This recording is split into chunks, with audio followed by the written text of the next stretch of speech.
Good morning, everyone. I am Mandakini Dubey, and today we will start our second topic of Unit 2, that is definitions of stress, strain, elasticity, Hooke's law, modulus of elasticity, modulus of rigidity, types of stresses, standard stress strain curve for mild steel and taut steel under tension test. These are the topics that we are going to see today.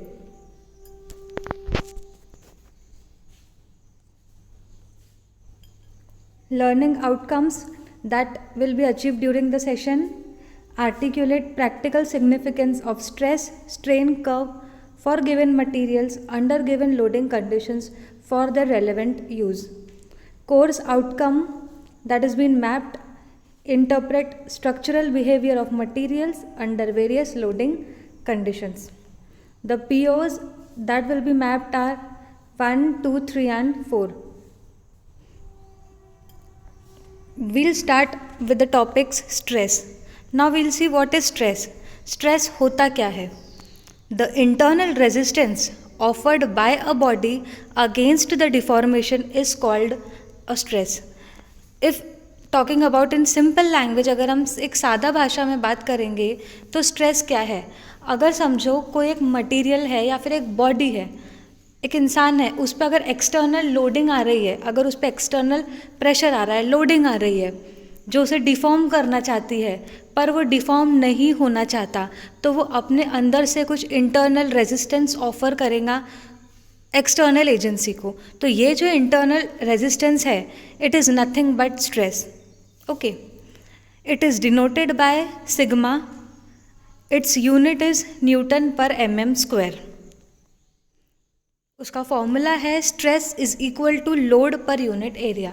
If अगर हमको बोला गया है कि हमें stress calculate करना है, जैसे हमारा मटेरियल है जो भी स्ट्रक्चर में लगा है, अगर हमको उसका स्ट्रेस करना है कि बाहर से जब लोडिंग आ रही है, वो लोडिंग के कारण बॉडी कितना स्ट्रेस डेवलप कर रही है इंटरनली, वो अगर हमको निकालना है तो वो हम कैसे निकालेंगे?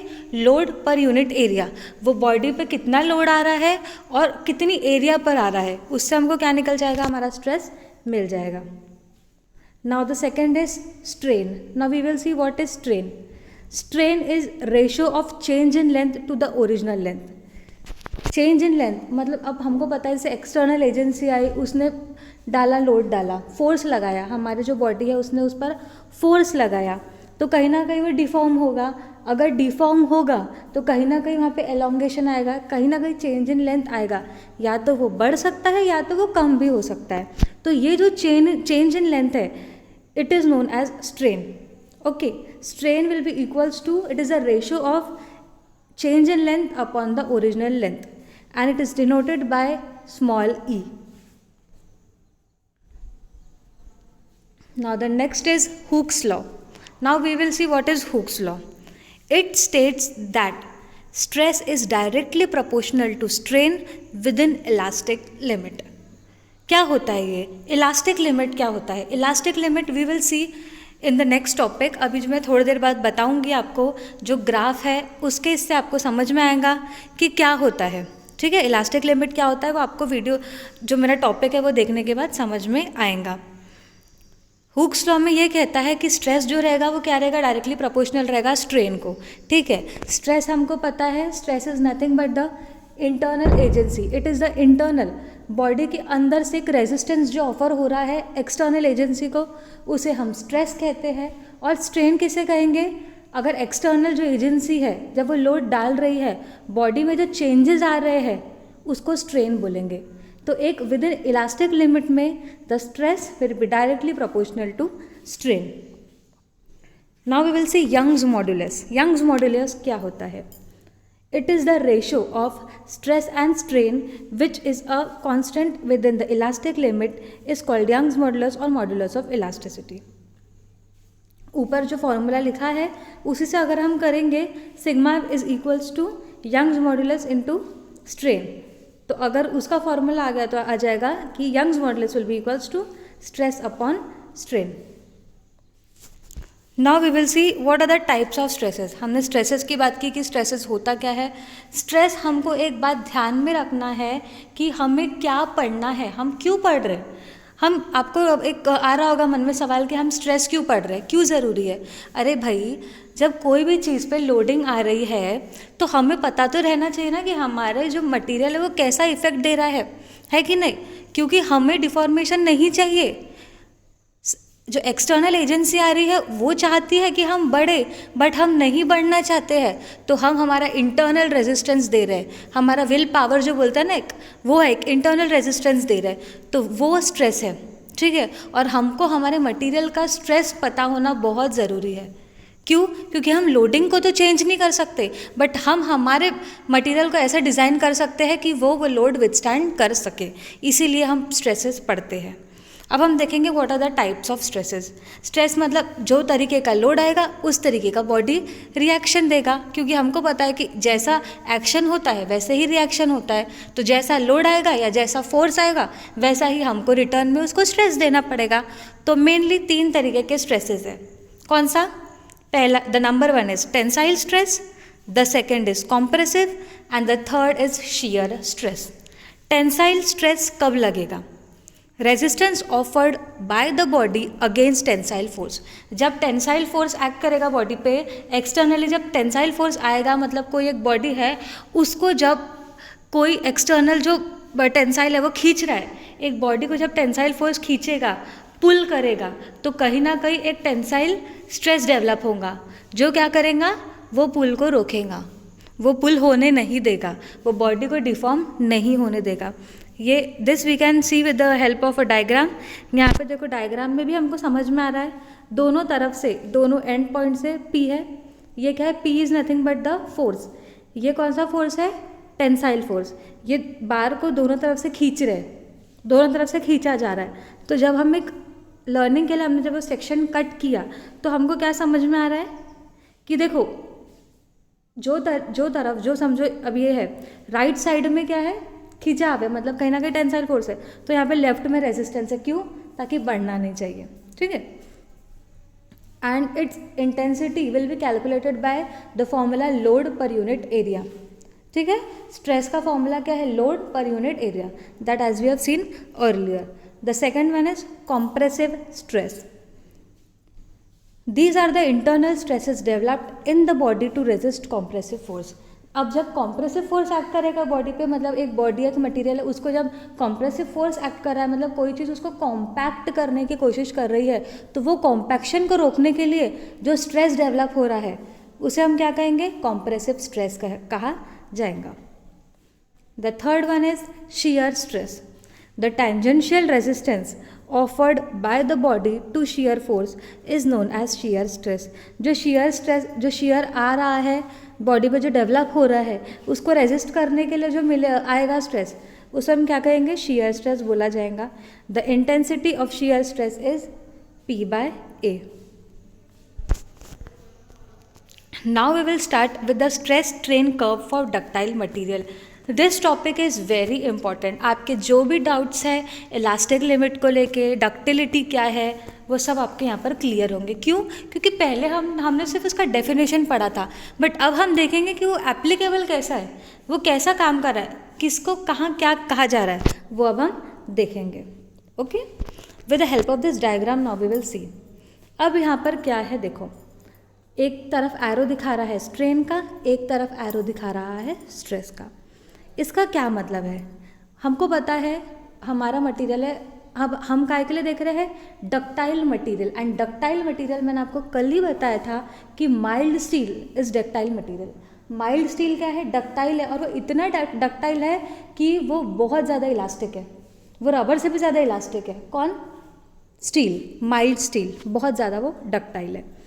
अब हम देखेंगे कि जैसे हम बात करेंगे कि द स्ट्रेस, हम हमारे मटेरियल पे लोड अप्लाई कर रहे हैं, लोड नहीं बोल सकते, हम फोर्स बोल सकते हैं।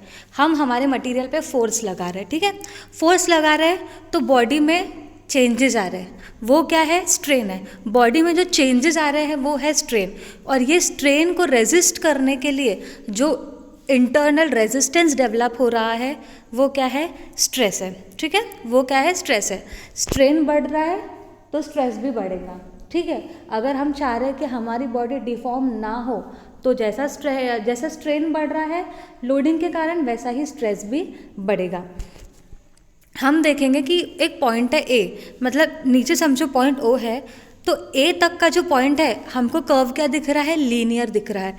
लीनियर दिखने का क्या मतलब है कि the stress will be directly proportional to strain, ठीक है। एक पॉइंट ऐसा है ए तक का कि stress will be directly proportional to strain. इसका मतलब यही है कि जितना स्ट्रेन बढ़ता जा रहा है उतना बॉडी क्या डेवलप कर रही है, बॉडी इंटरनल स्ट्रेस डेवलप कर रही है।